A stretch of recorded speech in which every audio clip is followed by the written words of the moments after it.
The words blur on my laptop screen, but it's not because I need new glasses. It's the rage. A white-hot, sickening rage that's coiling in my stomach, making the artisanal coffee I just sipped taste like ash. Professor Morrison, Dr. Elena Morrison, the same woman who called my debut novel, Echoes in the Silence, literary garbage that should never have seen print, is now teaching a masterclass on my best-selling techniques, my techniques.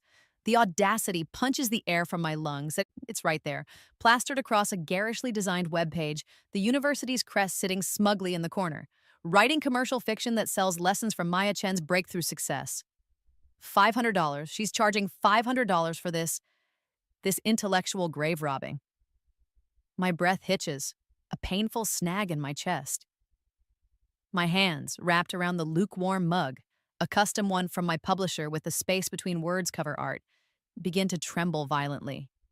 The ceramic rattles faintly against the saucer, a tiny, tinny sound in the bustling coffee shop, but to me, it's a seismic event, the prelude to an earthquake of fury. The smooth, cool surface of the mug feels alien against my clammy palms. I scroll down, my jaw clenched so tight it aches, a dull throb radiating up to my temples.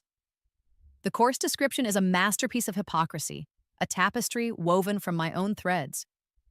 It quotes extensively from The Space Between Words, my second novel, the one that hit #1, the one that proved her wrong. It talks about Chen's unique narrative drive, her masterful use of pacing to create unbearable suspense, the compelling psychologically complex character arcs that resonate with millions. These are the very things Morrison once ripped apart in front of 20 MFA students, her voice dripping with derision, her lips curled in a sneer I can still picture with perfect, painful clarity. Formulaic dreck, she'd called it then. Transparently manipulative, designed to appeal to the lowest common denominator. The memory surges, sharp and cold, a phantom limb aching with remembered pain. I can almost smell the chalk dust and stale coffee of that workshop room, feel the weight of 20 pairs of eyes on me, judging, pitying. My heart hammers against my ribs, a frantic bird trapped in a cage. This isn't just academic analysis, this is Morrison dissecting my soul, my hard-won success, my sleepless nights and tear-stained drafts, and selling it piece by piece to the highest bidder. The betrayal is a physical thing, a shard of ice sliding down my throat, leaving a trail of numb cold. The smooth, dark wood of the table feels suddenly rough beneath my forearms, its polished surface reflecting my distorted, furious face. I can smell the burnt sugar notes from the barista's latest creation, a creme brulee latte, a scent I usually love, that usually means comfort and focus, but now it's cloying, suffocating, like the sickly sweet smell of her insincere praise. Is everything okay, Maya? Leo, the owner of The Daily Grind, pauses by my table, his usually jovial face furrowed with concern. He's seen me through countless writing sessions here, from frantic first drafts fueled by triple-shot espressos to celebratory signings, where he insisted on providing free pastries for everyone. He knows my moods, my tells. I force a smile that feels like cracking plaster, like the fault lines appearing in my composure. Just wrestling with a new plot point, Leo. The villain is particularly audacious this time. My voice sounds strained, tight. He nods, his eyes kind, lingering for a moment. You'll figure it out, you always do. Need a refill on the house? No, thanks, Leo. I think this one needs a different kind of fuel. If only he knew, this villain isn't fictional, and the fuel I need is pure, unadulterated indignation. The discovery wrenches me back 5 years. The humiliation is still a raw, tender spot, a wound that never quite healed, just scarred over. My first book. My hopes, so bright and fragile. Shattered by her words, her academic standing, her undeniable influence in the literary world. The memory clings, a stubborn, bitter residue, like the dregs at the bottom of this now cold cup. That feeling of smallness, of utter worthlessness as she dismantled my work, sentence by painstaking sentence, in that sterile workshop room. The fluorescent lights hummed, a monotonous, oppressive sound magnifying my shame. The metallic tang of blood filled my mouth then, just as it does now, from biting the inside of my cheek too hard, a habit I thought I'd broken. But this is now. I'm not that trembling, tear-streaked girl anymore. My fingers still shaking, but now with purpose, fly across the trackpad. Quiet power move, screenshot, save, screenshot, save. I capture every word, every stolen phrase, every bit of Morrison's audacious thievery. The click of the screenshot command is a small, satisfying sound in the otherwise overwhelming noise of my anger. I create a new folder on my secure drive. Morrison, intellectual theft. Each saved image feels like a piece of armor clicking into place, a bullet loaded into a magazine. Outside, the Seattle drizzle has intensified into a proper downpour. Rain lashes against the large window of the daily grind, the drops like angry tears mirroring the storm building inside my chest. The cafe is a cacophony of sounds, the hiss of the espresso machine, the murmur of conversations, the clatter of cups, a mournful jazz track playing softly. But all I hear is the echo of Morrison's voice, condescending and cruel. My latte is stone cold now, the bitterness on my tongue a perfect match for the fury churning within me. I take a defiant sip. It's awful, good. Let it fuel me. The acrid taste is a reminder. I need to think, to strategize. This isn't just about Morrison.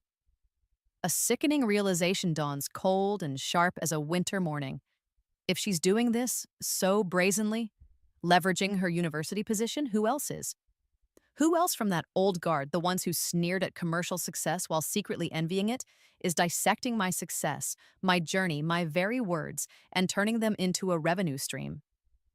My gaze sweeps across the course webpage again, lingering on a testimonial. Professor Morrison's insights are unparalleled. She truly understands what makes contemporary fiction work. The testimonial is from a J. Whitmore literary critic. James Whitmore. My blood runs cold, a sudden Arctic frost in my veins. He wrote one of the most scathing, personally vicious reviews of Echoes in the Silence for Literary Quarterly, calling it a derivative, soulless piece of commercial fluff, an insult to the very notion of literature. He'd practically echoed Morrison's every criticism, almost as if they'd conferred.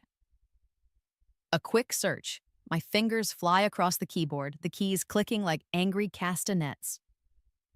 There it is. James Whitmore, also offering a workshop through some online learning portal. Deconstructing the modern bestseller, How Genre Tropes Became Literary Gold, and whose book is featured prominently in his promotional material, the cover art mocked up next to his smug, bearded face? Mine. The space between words. The air in my lungs seems to evaporate. It's not just her, it's a pattern, a network. The anger that had been a focused beam now explodes, a blinding nova, obliterating thought for a heart-stopping moment. They tried to bury me, and now they're feasting on what grew from the ashes. A chilling laugh escapes me, devoid of humor, drawing a curious glance from the woman at the next table. I ignore her. They have no idea what they've just started. This isn't just about copyright or intellectual property, though my lawyer will have a field day. This is about reclaiming my story, my voice, from the very people who tried to silence it. My phone buzzes. A message from my agent, Chloe, probably about the upcoming European book tour logistics. I silence it with a vicious stab of my thumb. The tour can wait. This can't. The rain continues to fall, a relentless drumming, like the beat of a war drum calling me to arms. And I, Maya Chen, am preparing for battle. The world outside the coffee shop window is a blur of gray, indistinct and weeping, but in my mind, the path forward is suddenly terribly clear, illuminated by the fires of my rage. The rhythmic drumming of rain against the coffee shop window fades, replaced by the sterile hum of fluorescent lights. My mind, unbidden, spirals back, pulling me through 5 years of carefully constructed defenses back to 2019. I was 25, a hopeful MFA student, convinced my words could change the world, or at least touch a few hearts. Echoes in the Silence was my thesis, my baby. A story I'd poured every ounce of my being into. It was about grief, about finding connection in unexpected places. I thought it was good. I thought it was important. Then came Professor Morrison's workshop. Dr. Elena Morrison, with her sharp bob and even sharper pronouncements, was the doyenne of the literary fiction program. Her approval was the holy grail. I'd submitted my first 3 chapters with trembling anticipation. Her critique began mildly enough, a few comments on sentence structure, a query about a character's motivation. Then the scalpel came out. No, not a scalpel, a sledgehammer. Miss Chen, she'd said, her voice echoing slightly in the hushed room, her gaze sweeping over the other 19 students before settling on me like a bird of prey. While there's a certain facility with language here, the core of this work is, frankly, troubling. Troubling, I remember my brow furrowing. It's formulaic dreck, she declared, the words landing like physical blows. My cheeks burned.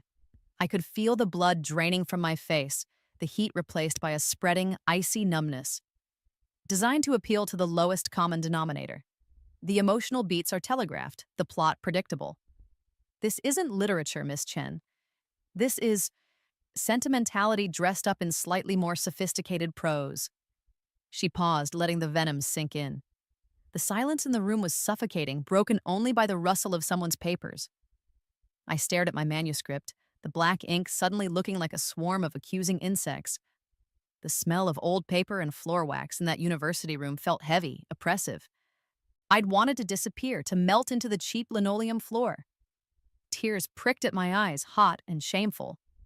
I bit down hard on my lip, the metallic taste of blood, sharp and coppery, flooding my mouth. It was a small, secret pain, a desperate anchor in the storm of her words. The other students avoided my gaze, some with pity, others, I suspected, with a touch of smug relief that it wasn't them in the crosshairs.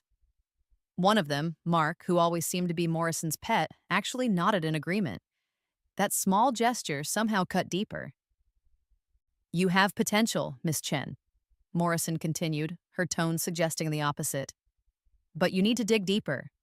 Eschew these cheap narrative tricks. Challenge your reader. Don't coddle them. She tapped a perfectly manicured fingernail blood red, I recall, on my manuscript. This, as it stands, is a betrayal of that potential. The workshop ended. I stumbled out in a daze, her words echoing in my head. Formulaic dreck, lowest common denominator, cheap narrative tricks. My manuscript felt like it weighed 1,000 pounds. That was the first destruction. The pile-on effect was swift and brutal. Echoes in the silence had, against the odds, secured a modest deal with a small, independent press. The advance was barely enough to cover rent for 3 months, but it was a validation, or so I thought. When the advance reviews started trickling in, it was clear Morrison's sentiment had somehow permeated the literary ether. James Whitmore, in Literary Quarterly, called it a derivative, soulless piece of commercial fluff. Sarah Chen, no relation, but the shared surname felt like a cruel joke from Bookworld, dismissed it as a saccharine melodrama better suited for a forgettable afternoon television movie. Their words, echoing Morrison's, were like salt rubbed into an open wound. The bitter taste of defeat became a constant companion. The emotional devastation was absolute. My publisher, citing the disastrous reviews and non-existent pre-orders, reduced the print run and pulled all marketing support. My agent, a bright young woman who'd initially been so enthusiastic, called me, her voice strained with apology. Maya, I don't think I can represent this book effectively anymore, and perhaps we're not the right fit. She abandoned me.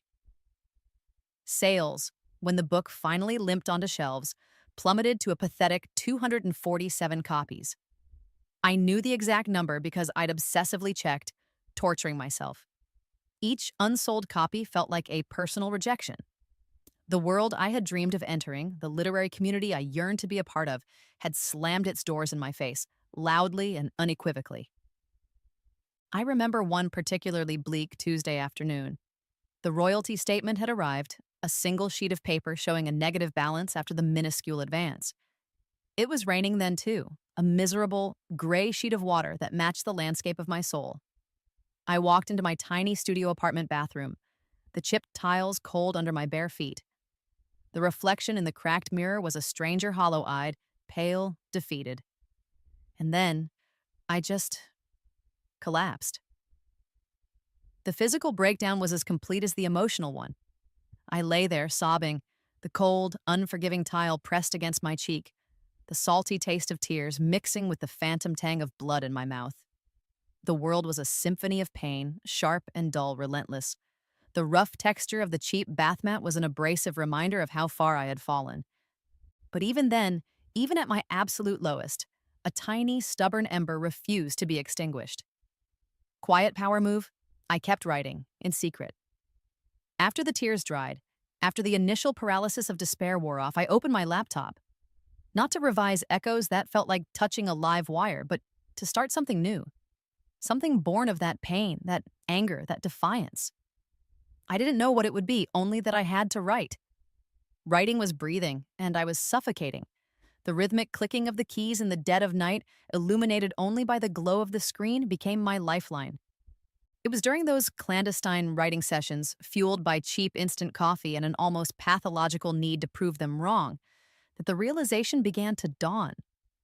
Morrison's critique, Whitmore's barbs, Chen's dismissal, they had all focused on the very elements that, in my gut, I knew made a story compelling. The strong narrative drive she called formulaic. The emotional resonance she termed sentimentality. The clear, accessible prose she implied was for the lowest common denominator. What if they weren't weaknesses? What if they were, in fact, strengths, if wielded with skill and heart? What if my authentic voice wasn't the problem, but their outdated, elitist definition of literature was? The thought was a tiny spark, but I fanned it. I gave myself 1 year. 1 year to write something that would prove I wasn't the failure they'd branded me. 1 year to claw my way back.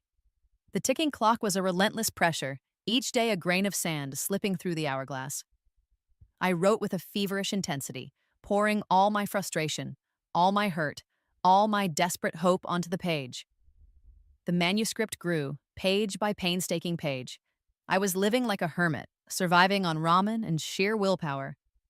The city outside my window hummed with life, but I was in my own world, a world of words and shadows, wrestling with my demons and my characters. Then, just as the self-imposed deadline loomed, just as the despair was beginning to creep back in, an email landed in my inbox. The subject line was innocuous, query your work. The sender was an editor I didn't recognize from a press I'd vaguely heard of. Rachel Martinez, Phoenix Press. I almost deleted it, assuming it was spam, another rejection in a new guise. But something made me click it open. My heart hammered against my ribs, a sudden, frantic drumbeat of hope against the silence of my solitude. The words she wrote would change everything. Rachel Martinez. The name sounded vaguely Spanish, and Phoenix Press was hardly a household name, but her email, concise and direct, cut through the fog of my despair. Dear Miss Chen, it began, I recently came across a sample of your early work, Echoes in the Silence, through some less conventional channels. While I understand it wasn't a commercial success, I found the voice compelling and the emotional core undeniably powerful. I am an editor at Phoenix Press, a new imprint focused on championing unique voices in fiction. I'd be very interested to know if you are currently working on anything new. Underground literary circles? What did that even mean? It sounded like something out of a spy novel. My first instinct was suspicion. Was this some cruel prank? A new way for the literary world to mock me? But the tone of the email felt genuine, and the phrase undeniably powerful echoed in my mind. A balm to a wound I thought would never heal. Hope, that treacherous emotion flickered within me. I replied cautiously, attaching the first 50 pages of the manuscript I'd been secretly, obsessively crafting in the dark. The one I hadn't dared show anyone. The one where I'd leaned into everything Morrison had decried. It was a gamble, a shot in the dark. I expected silence, or at best, a polite rejection. Rachel Martinez replied within 24 hours. Maya, she wrote, the formality already softened. This is extraordinary. Send me everything you have, immediately. Extraordinary. The word vibrated on the screen. It was the antithesis of formulaic dreck. Phoenix Press, I soon learned, was a risky gamble itself. A small, independent publisher started by a group of editors who'd grown disillusioned with the risk-averse nature of the big houses. Rachel Martinez, its driving force, was a firebrand. In our first video call, her passion was infectious. Her dark eyes blazed with conviction as she spoke. Maya, what you have here, This is the future. This is accessible literary fiction. It has depth, it has heart, but it also has drive. It's what readers are starving for, whether the gatekeepers realize it or not. She saw my commercial style not as a flaw, but as a strength, a bridge between worlds. She wasn't just offering me a contract, she was offering me a lifeline, a resurrection. The emotional rebirth was gradual, then sudden. With Rachel's unwavering belief as my shield, I emerged from my self imposed literary exile. Stronger, more determined, and angrier in a focused, productive way. The secret writing, once a furtive act of defiance, became a mission. I wasn't just writing for myself anymore. I was writing for Rachel, for Phoenix Press, for every writer who'd been told their voice wasn't literary enough. The writing process became a blur of disciplined fury. I remember the rhythmic clicking of my keyboard late into the night, the only sound in my tiny apartment, a counterpoint to the distant city sirens. The apartment constantly smelled of countless cups of cheap, bitter coffee, the nectar of the damned and the determined. My desk was a chaotic landscape of worn notebook pages, filled with frantic scribbles, character maps, plot twists. The texture of those cheap, thin pages under my fingers, the way the ink bled slightly, became talismans. I'd sleep for 4 hours, wake up with a line of dialogue burning in my brain, and stumble back to the keyboard, the cold floor a shock to my bare feet. I was a machine, fueled by caffeine and indignation. It was during one of these late-night sessions, staring at a particularly knotty plot point, that the breakthrough moment arrived. It wasn't a lightning bolt, but a quiet, dawning realization. My authentic voice was never the problem. It wasn't lowest common denominator. It was simply ahead of its time. Or, more accurately, out of sync with the narrow, self-congratulatory tastes of the academic and critical elite. Morrison hadn't been critiquing my writing. She'd been defending her turf, her definition of what mattered. The realization was liberating. It unshackled me from the ghost of her disapproval. With this newfound clarity, I made a conscious decision. Quiet power move. I deliberately wove into the fabric of my new novel, which I was now calling The Space Between Words.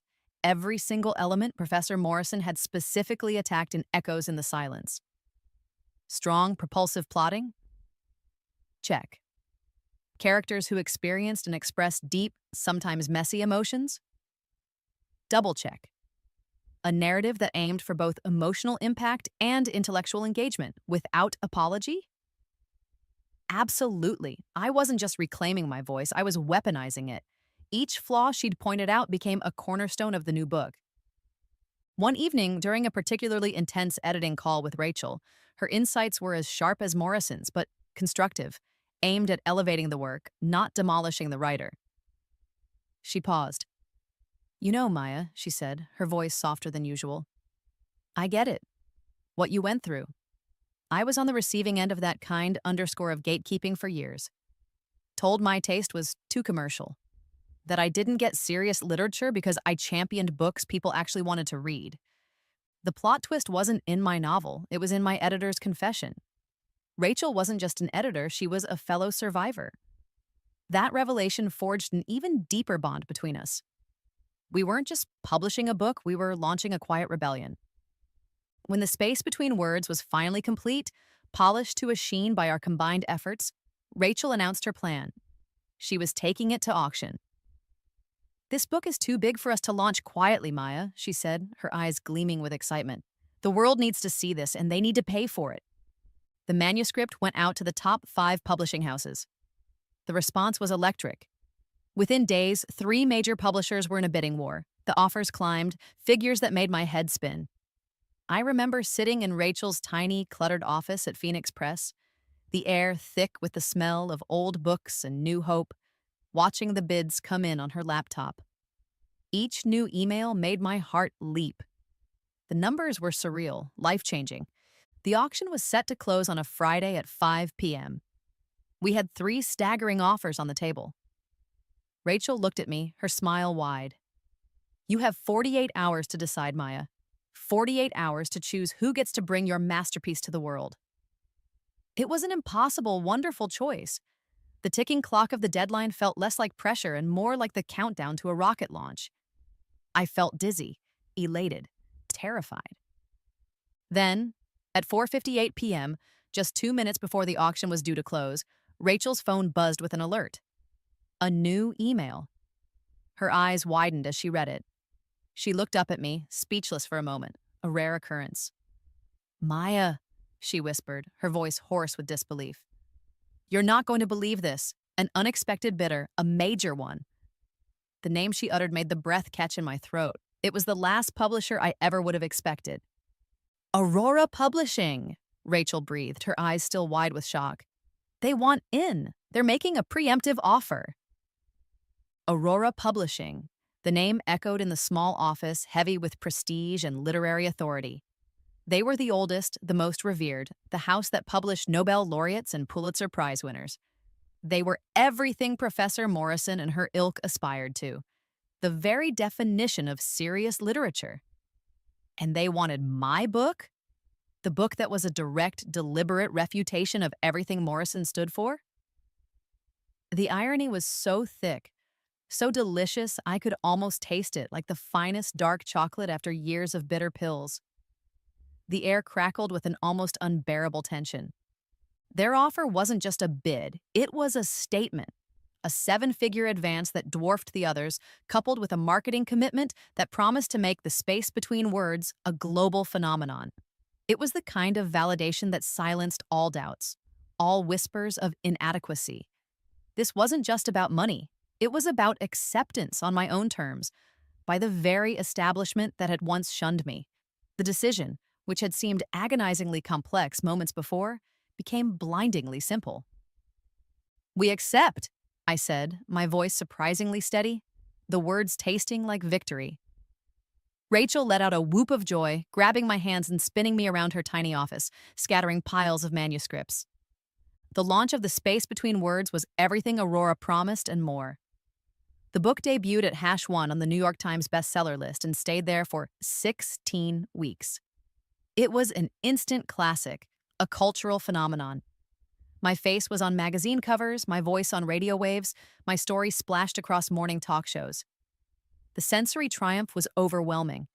My apartment, once a refuge of solitude and secret writing, was now constantly filled with the sweet, heady smell of fresh flowers, bouquets sent by my publisher, my agent, a new, much more powerful one, and even by readers.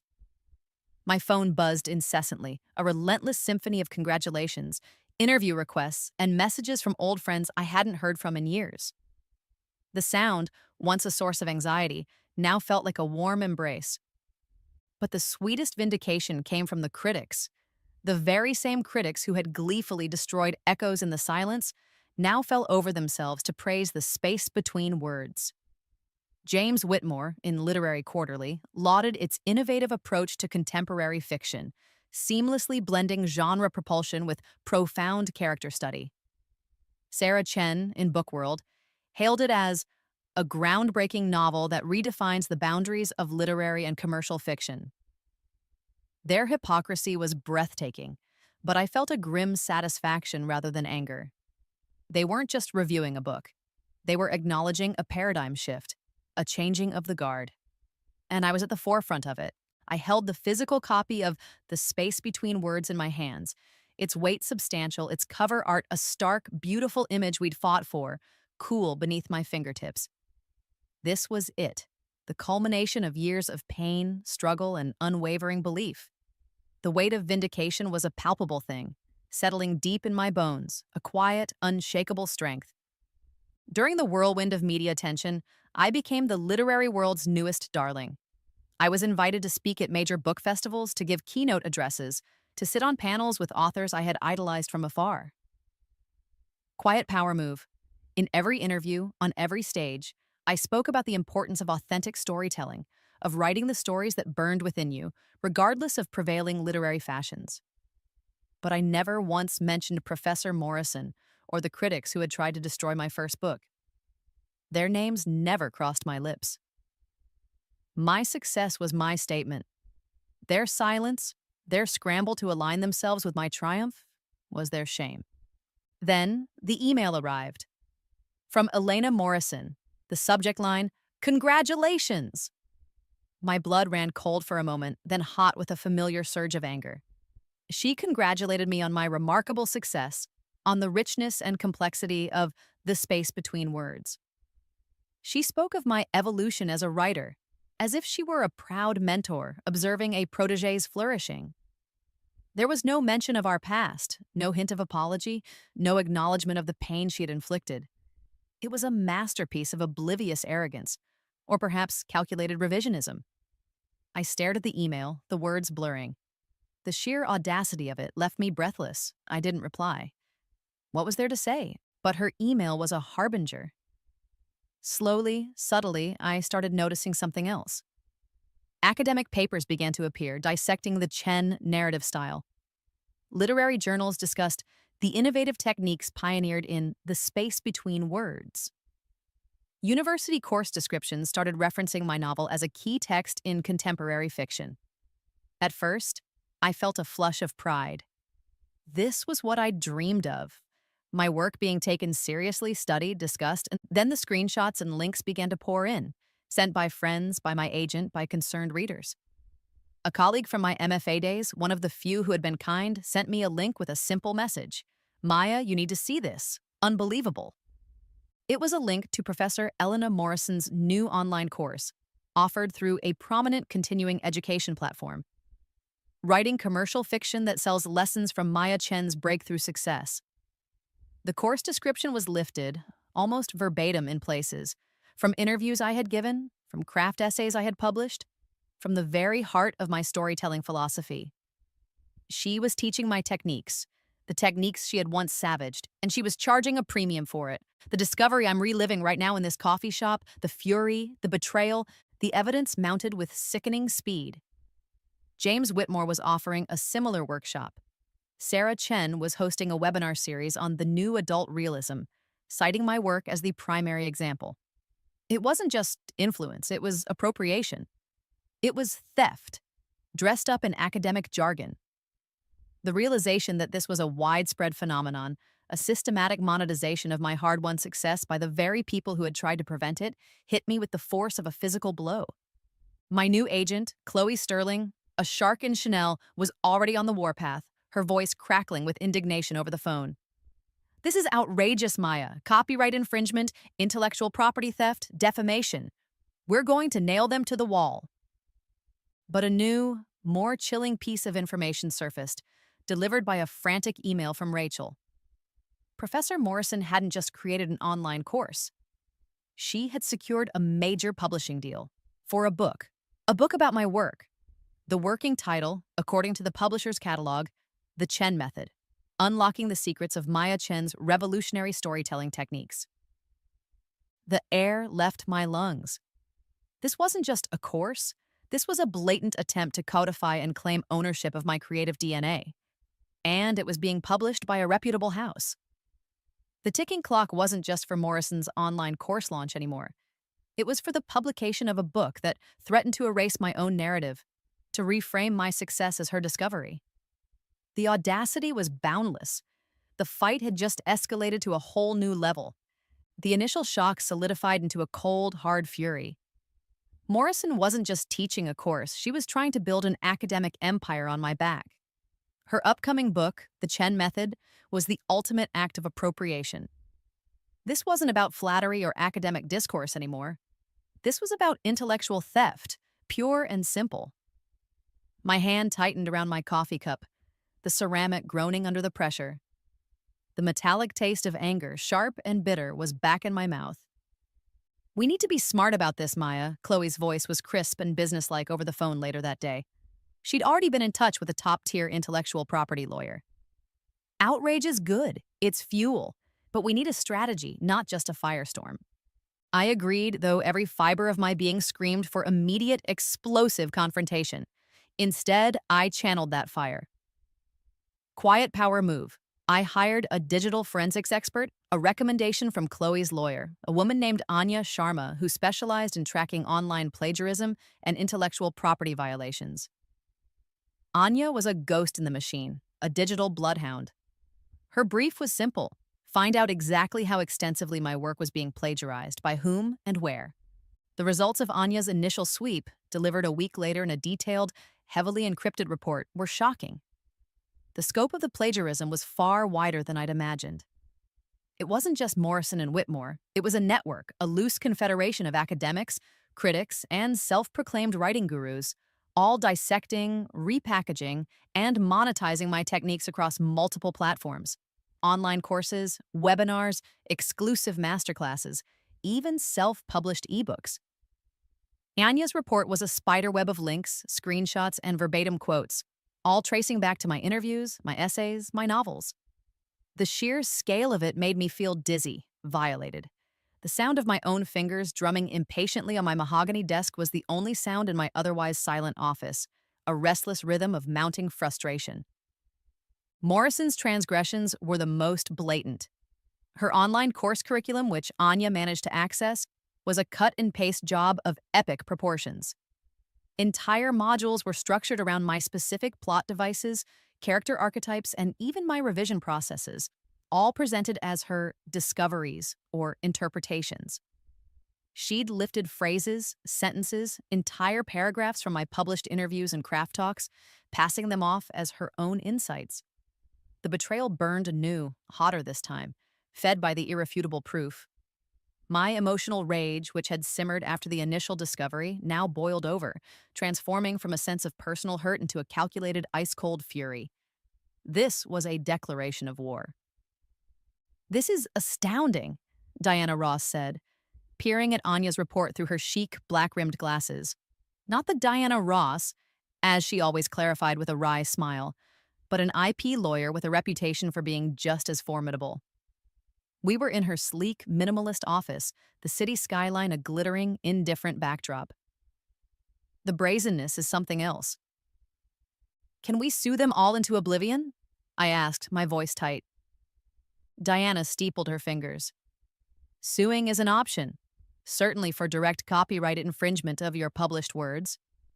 But protecting techniques or style is notoriously difficult, Maya. Ideas are free, as they say. It's the expression of ideas that's protected." She explained the nuances, the challenges, the sheer cost and time involved in fighting multiple battles on multiple fronts. Morrison's book, however, if it's as derivative as her course material, that's a clearer target.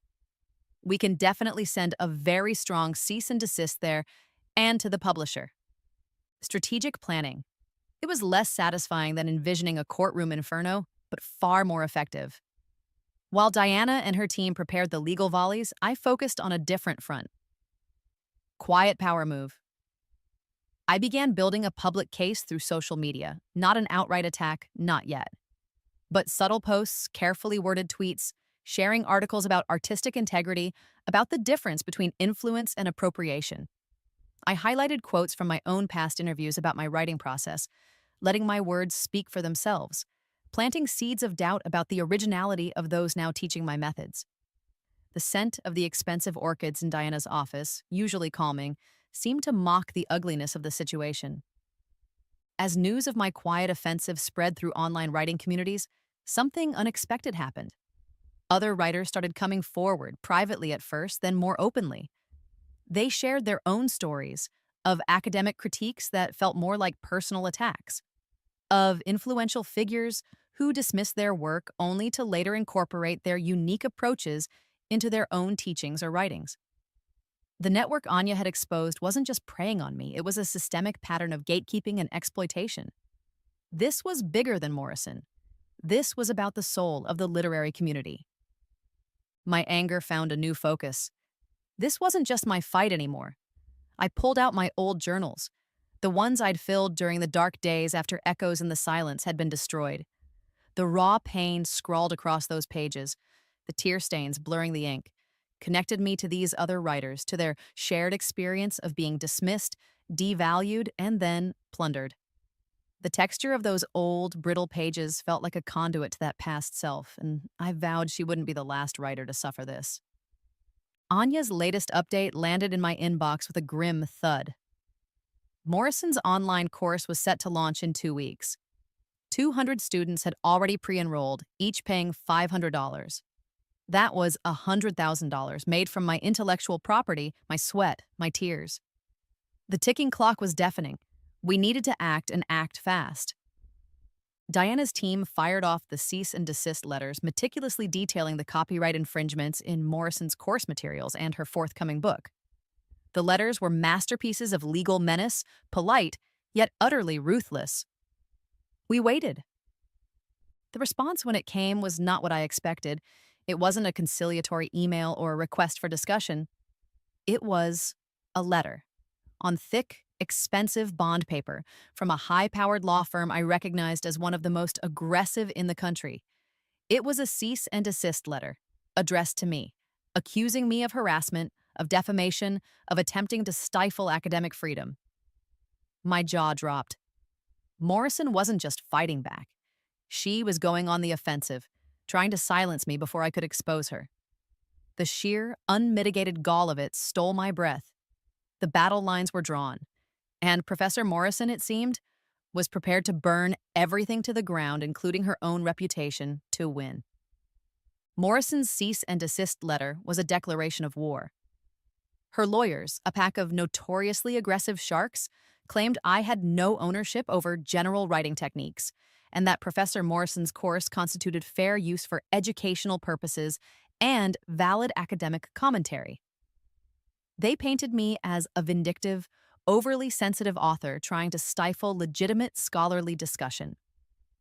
The letter was filled with legal jargon designed to intimidate, to make me back down. For a moment, a flicker of the old fear, the memory of being powerless against her pronouncements, resurfaced. My palms felt clammy. "Don't let them get to you, Maya," Diana said, her voice calm and steady when I called her, my voice trembling with a mixture of rage and anxiety. "This is a classic bully tactic. They're trying to scare you into silence. It means we've hit a nerve." Her words were like a splash of cold water. She was right.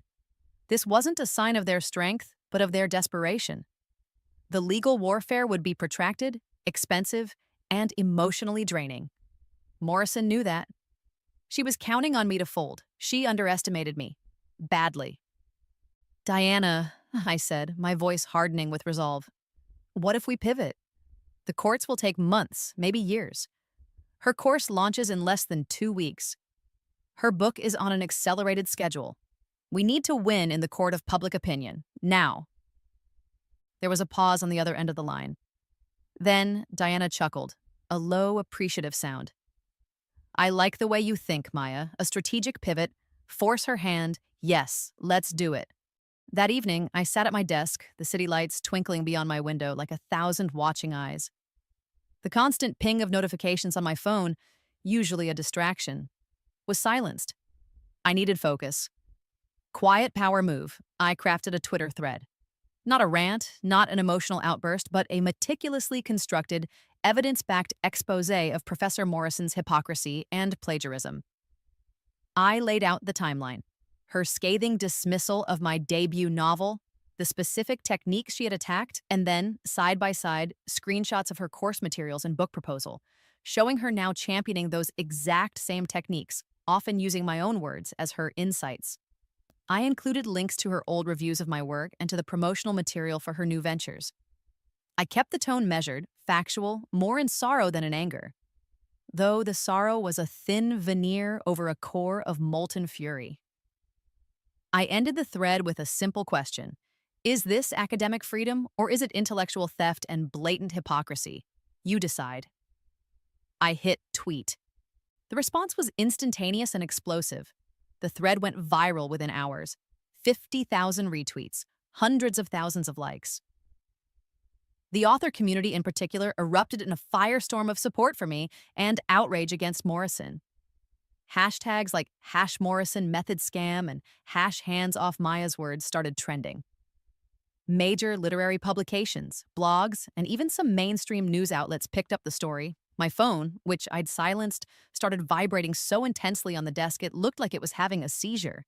The sensory overwhelm was immense. The relentless cascade of notifications, the heat of the sudden, intense viral attention, the dizzying pace of messages, DMs, emails flooding in.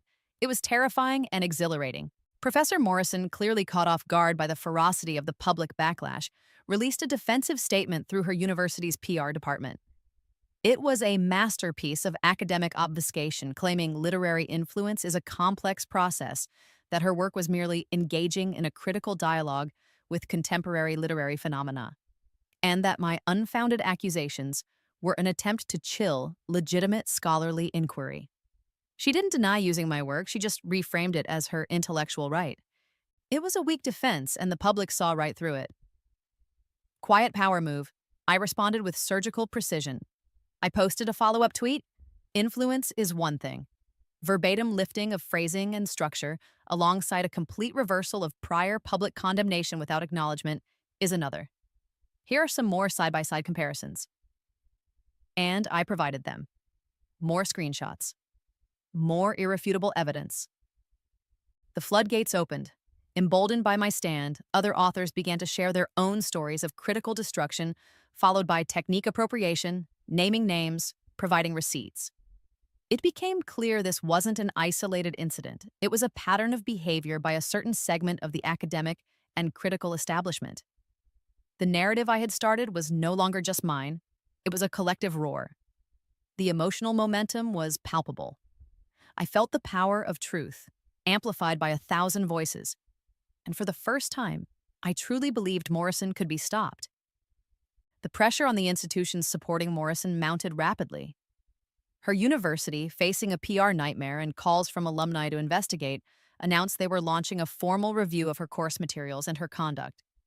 The online platform hosting her course, bombarded with complaints and negative reviews, put the course under review, effectively pausing new enrollments. Corporate accountability, it turned out, could be a powerful weapon when wielded by a united public. Then, Chloe called, her voice tight with urgency. Maya, Morrison is going on the Literati Lounge podcast tomorrow. It's one of the biggest literary podcasts out there. She's going to try and control the narrative, paint herself as the victim. The Literati Lounge, hosted by Arthur Finch, a man known for his fawning interviews with established literary figures and his disdain for anything he considered populist. Morrison was clearly hoping for a friendly audience, a platform to discredit me. The ticking clock was now less than 24 hours. She was going to try and spin this, to salvage her reputation, to turn the tables back on me. Just as I was about to dive into preparing a counter-response, my phone rang. An unknown number. I almost ignored it, but something made me answer. Maya Chen? The voice was hesitant, strained, instantly recognizable. Professor Morrison, I said, my voice cold. Maya, Dr. Chen, she corrected herself, a tremor in her voice I'd never heard before. I need to speak with you, privately, before this podcast. Can we meet? My mind raced. A private meeting? Now? What was she playing at? Was it a trap? A desperate plea, or something else entirely? The request hung in the air, heavy with unspoken implications. A cliffhanger in my own unfolding drama. The request for a meeting was a curveball. My gut screamed trap, but a deeper, colder part of me, the part that had been nursing this wound for 5 long years, saw an opportunity. Where and when, Professor? I kept my voice devoid of emotion, a stark contrast to the turmoil inside. She suggested the Daily Grind, the coffee shop where this whole new nightmare had begun just weeks ago. The irony wasn't lost on me. Perhaps she thought the familiar, neutral territory would disarm me. Or perhaps it was a subtle power play, taking me back to a place of vulnerability. She was wrong on both counts. I arrived first, choosing a small table in the corner, a clear view of the entrance, my back to the wall. The familiar scent of roasted coffee beans and baked goods, usually a comfort, now felt like the backdrop to a duel. The low hum of conversations, the clinking of cups, the hiss of the espresso machine, it all seemed amplified, charged with an unspoken tension. My heart hammered a steady, determined rhythm against my ribs. I ordered a black coffee, no sugar, no milk, just bitter, like my mood. Professor Morrison walked in precisely at the agreed-upon time, a little after the lunch rush. She looked smaller than I remembered from the lecture hall, from the pedestal of her authority. Her sharp bob seemed less severe, her expensive tailored suit a little rumpled. There were dark circles under her eyes that her makeup couldn't quite conceal. She clutched her handbag like a shield. For a fleeting second, I almost felt a sliver of, not pity, but something akin to it. Then I remembered the years of pain, the public humiliation, the blatant theft. The sliver vanished. She sat opposite me, avoiding my direct gaze for a moment, her eyes scanning the cafe as if looking for an escape route. "Thank you for meeting me, Maya," she began, her voice low, almost a whisper. The tremor was still there. "I'm here to listen, Professor," I said, my tone flat. "Though I imagine your lawyers have advised you against this." A flicker of something fear, crossed her face. "My lawyers, yes. Well, this has all gotten so out of hand." "Has it?" I asked, raising an eyebrow. "Or has it simply come to light?" She finally met my eyes, and I saw not the imperious academic, but a cornered animal. "Maya, you have to understand. My course, my book. It was never my intention to steal from you." "Then what precisely was your intention, Professor?" "When you lifted my words, my structures, my entire creative philosophy, and presented it as your own groundbreaking analysis? When you charged $500 for it? When you planned to publish a book titled The Chen Method?" My voice was quiet, but it vibrated with controlled fury. The air between us crackled. Her justification, when it came, was a torrent of self-serving rationalizations. She was democratizing my techniques, she claimed, making them accessible to aspiring writers who couldn't afford expensive MFA programs. She was building upon my work, engaging in scholarly interpretation. She was, in her own mind, performing a public service. The bitter smell of my black coffee seemed to intensify, mirroring the acrid taste of her excuses. I let her speak, my expression unreadable. Then, when she finally paused, searching my face for some sign of understanding, of absolution, I unleashed. Not in a shout, not in a scream, but in a low, steady torrent of words that carried the weight of 5 years of suppressed pain, anger, and humiliation. I recounted the workshop, her exact words, the way they had shattered my confidence. I described the professional fallout, the personal despair. I detailed the painstaking process of rebuilding my career, of finding my voice again, only to see her attempt to co-opt it, to claim it. The tremor was in my voice now, not from fear, but from the sheer force of the emotion I was finally allowing myself to express directly to her.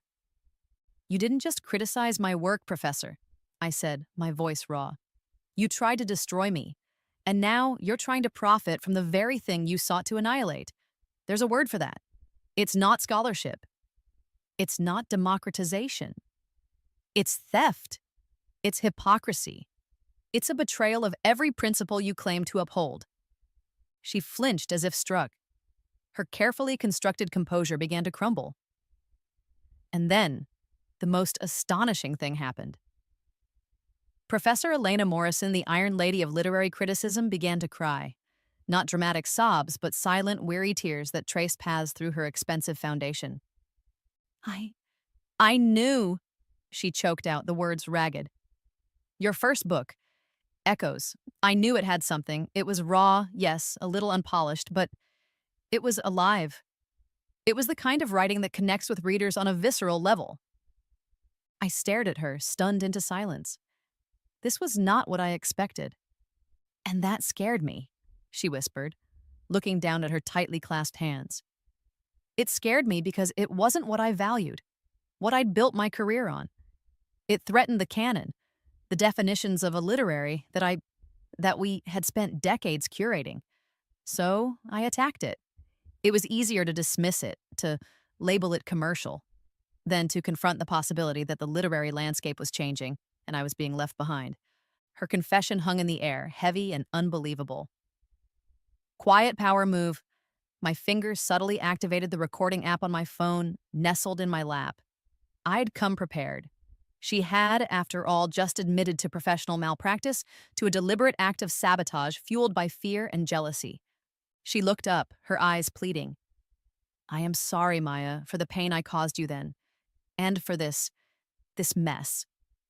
Her apology, though tearful, felt hollow, more like damage control than genuine remorse. The timing was too convenient, her back against the wall. "An apology isn't enough, Professor," I said, my voice regaining its steel. You need to make a full public acknowledgement of your actions. Retract your course, cancel your book deal, issue a formal public apology to me, admitting to the appropriation of my work and the unjust critique of my first novel.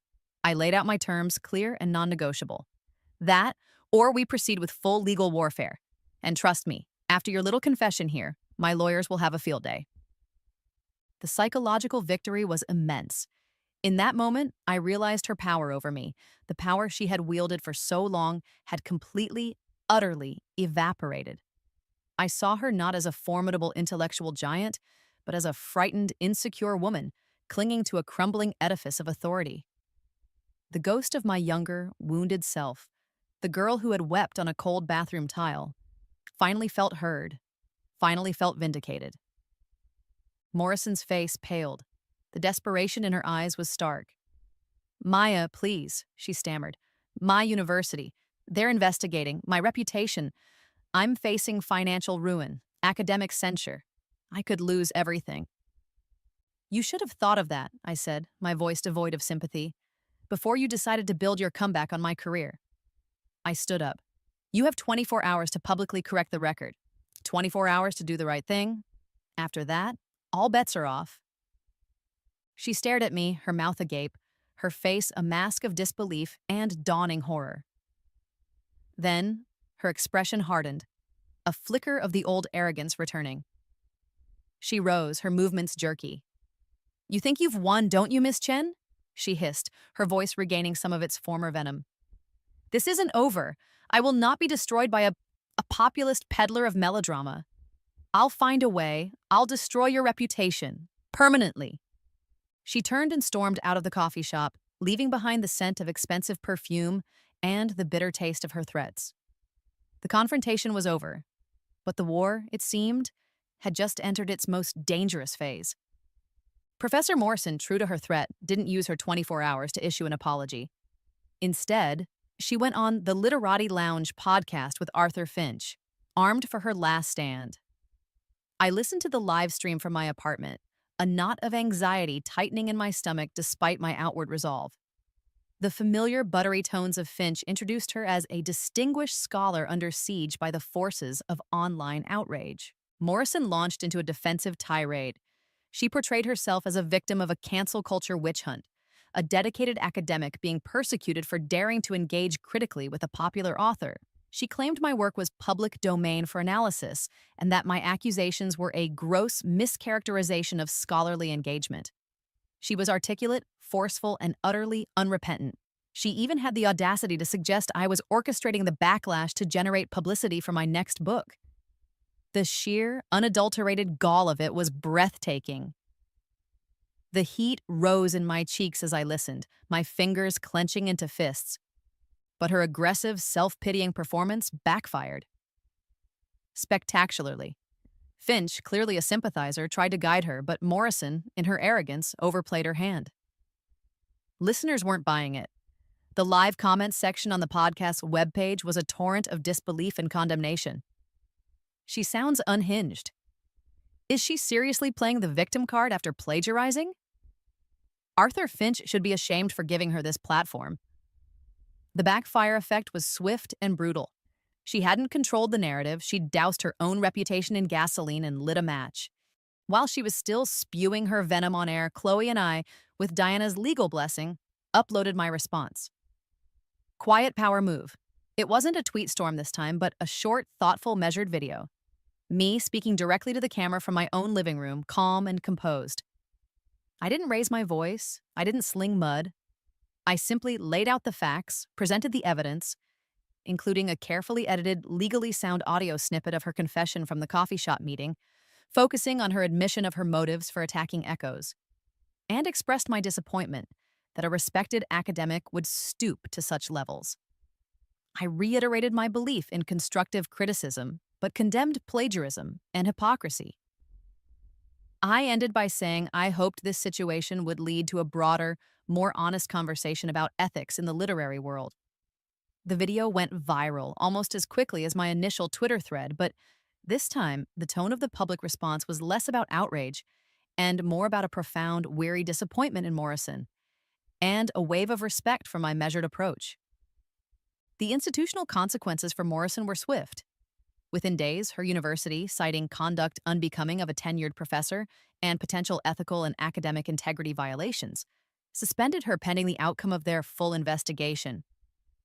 The online platform hosting her course, which had already paused enrollments, permanently removed the course, issuing refunds to all enrolled students and a public apology for their lack of oversight.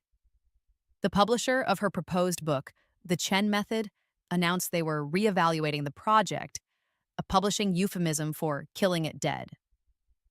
My phone, which had been buzzing with a mixture of angry and supportive messages, now sang with a chorus of unadulterated support from around the world. The messages were from readers, fellow writers, even some academics who praised my courage in speaking out. The sensory victory was no longer just the absence of attack, but the presence of widespread vocal solidarity. It was overwhelming, a warm wave washing over the cold anger I'd carried for so long. An emotional catharsis began, slow and deep. It wasn't just about Morrison's downfall, it was about the lifting of a weight I hadn't fully realized I was still carrying. 5 years of injustice, of feeling devalued and dismissed, was finally being acknowledged, rectified. The shame I'd felt over echoes in the silence began to dissipate, replaced by a quiet pride in my resilience. Quiet power move, I announced through Chloe, that any financial settlement reached in my legal actions against those who had plagiarized my work would be donated to a new fund to support debut authors facing unfair critical attacks or financial hardship. It wasn't about the money for me, it was about the principle, and about ensuring other young writers wouldn't have to endure what I did. The scandal, as the media now ubiquitously called it, sparked broader conversations within the literary community. Think pieces appeared, debating critical gatekeeping, the ethics of academic commentary on contemporary authors, and the power dynamics at play. It felt like a genuine shift, a crack in the old, calcified structures. I looked at myself in the mirror. The tired, haunted eyes that had stared back at me 5 years ago were gone. In their place was a woman I recognized, a woman I respected. I was no longer the vulnerable, easily wounded writer. I was a survivor, a fighter, and, it seemed, a catalyst. The professional triumph was undeniable. My publisher, Aurora, ecstatic with the way I'd handled the crisis and the ensuing positive publicity, announced a new 3-book deal. The figures were astronomical, cementing my place in the literary firmament. But even that felt secondary to the internal shift. I found my original dog-eared manuscript of Echoes in the Silence, the one Morrison had eviscerated. I touched the cover, the cheap paper, and for the first time, I didn't feel shame or pain. I felt a strange sort of affection for the young woman who had poured her heart into those pages, the young woman who had dared to dream. The metallic tang of blood in my mouth, a taste I'd associated with that humiliation for so long, was finally blessedly gone. Then, a week after Morrison's disastrous podcast appearance, a small, plain brown package arrived at my apartment. No return address, just my name, neatly typed. My heart gave a little lurch. Was this another threat? Another attack? With a sense of trepidation, I carefully sliced it open. Inside the mysterious package was a copy of my first novel, Echoes in the Silence. Not a new copy, but one that looked like it had been read many times. Its cover creased, its pages softened at the edges. Tucked inside the front cover was a single folded sheet of plain white paper. My breath caught in my throat. With trembling fingers, I unfolded it. A short, handwritten note. You were right all along. Some of us just took too long to see it. Forgive an old fool's cowardice. It was signed simply a critic. No name, no further identification. Just that stark, humbling admission. I sank onto my sofa, the book and the note clutched in my hand. A critic? Which one? Whitmore? Sarah Chen? Someone else entirely, someone who had remained silent during the pile-on but had carried the guilt? It didn't matter. The anonymity of it, in a strange way, made it more powerful. It wasn't about one person's redemption. It was about a crack in the facade of critical infallibility. The faint, musty smell of the old book paper, a scent I once associated with failure, now seemed to whisper of a quiet, unexpected absolution. It was the first of several such ripples. In the weeks that followed, a few other critics, some prominent, some obscure, reached out not with public apologies but with private emails. Messages passed through my agent, expressing regret for their earlier, harsher judgments of my work, admitting they had been swayed by the prevailing winds of Morrison's influence or their own biases. A cascade of quiet revelations. It wasn't a flood, but it was enough. Enough to know that genuine change, however slow, was possible. My case, the Maya Chen affair, as one literary journal dramatically dubbed it, became a catalyst. Industry roundtables were convened to discuss ethics and criticism. Universities began reviewing their guidelines for academic commentary on living authors. The conversation I had hoped for was happening, robust and challenging. It was a transformation I hadn't dared expect. Then came an invitation that brought the journey Zhenshchina full circle. The Dean of Arts and Humanities from Professor Morrison's former university, she had quietly resigned, for personal reasons, a few weeks after her suspension, contacted me. They were restructuring their creative writing program, aiming for a more inclusive, forward-thinking approach. They wanted to know if I would consider a position as a visiting professor to teach a masterclass on contemporary fiction. The irony was almost too perfect. To teach in the very halls where I had been humiliated, to occupy a position of authority once held by my chief tormentor. I accepted. The first day I walked into that classroom, not as a terrified student, but as the professor, was surreal. The room looked the same worn linoleum, the same humming fluorescent lights, the same faint smell of chalk dust and old ambitions. But I was different. As I stood before a new generation of hopeful, anxious faces, I felt a profound sense of responsibility. The sensory full circle was complete, yet entirely new. The air, instead of being thick with judgment, felt alive with possibility. Quiet power. Move. I dedicated my next book, the first in the new 3-book deal, to all the critics, past and present, who inadvertently helped me find my voice, and to the readers who always knew it was there. It was a subtle nod, a final turning of the tables, transforming their negativity into a footnote in my story of triumph. Professor Morrison, I heard through the literary grapevine, had retreated from public life entirely. There were rumors she'd moved to a small town, writing obscure academic papers under a pseudonym. Her reign was over. My legacy, however, was just beginning to be built. With a portion of my new advance, I established the Phoenix Feather Foundation, dedicated to providing grants and mentorship for debut authors facing critical persecution or struggling to get their unconventional voices heard. Standing there, in that classroom, a sense of personal peace settled over me, a calm I hadn't felt in years.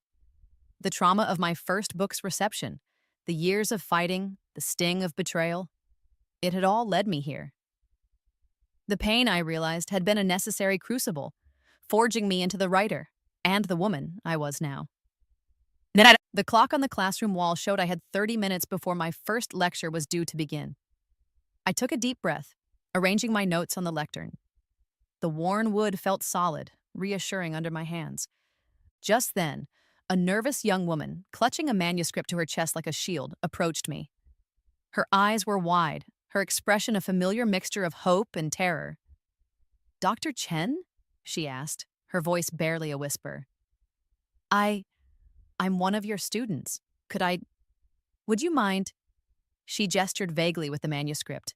I looked at her, and in her anxious face, her trembling hands, I saw myself at 25. A jolt, a shock of recognition.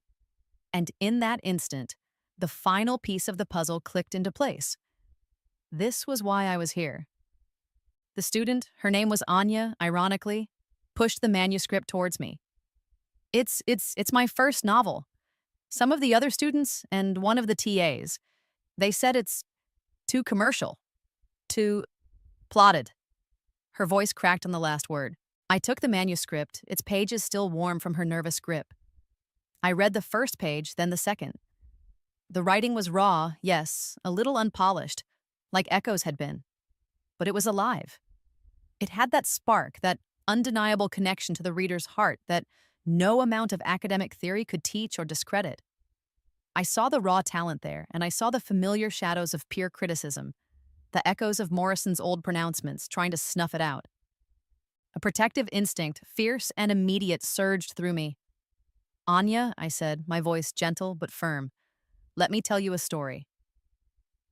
And so, in the minutes before my first official lecture, I shared a condensed version of my own journey: the destruction, the secret writing, the resurrection, the confrontation.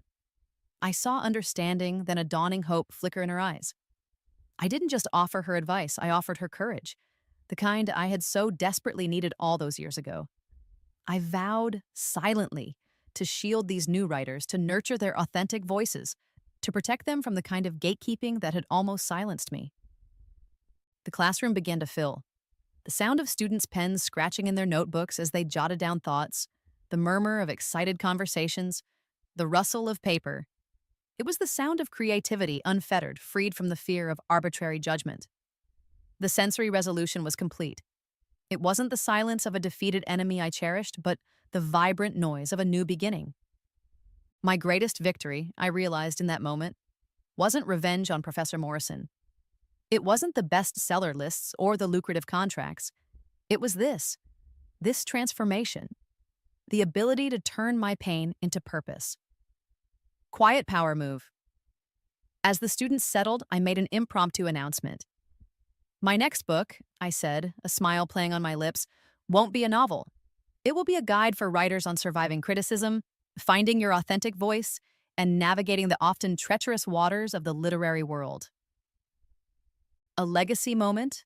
I could see my influence rippling outwards, not as a method to be copied, but as an inspiration, a permission slip for a new generation of writers to be brave, to be true to themselves.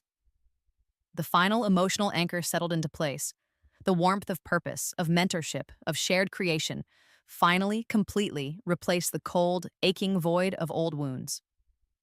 My story had come full circle, ending where it began, with teaching. But now, I stood on the other side of the lectern, armed not with dogma, but with hard-won wisdom, empathy, and the unshakable power of a voice that had refused to be silenced. The journey had been brutal, but the rebirth was glorious.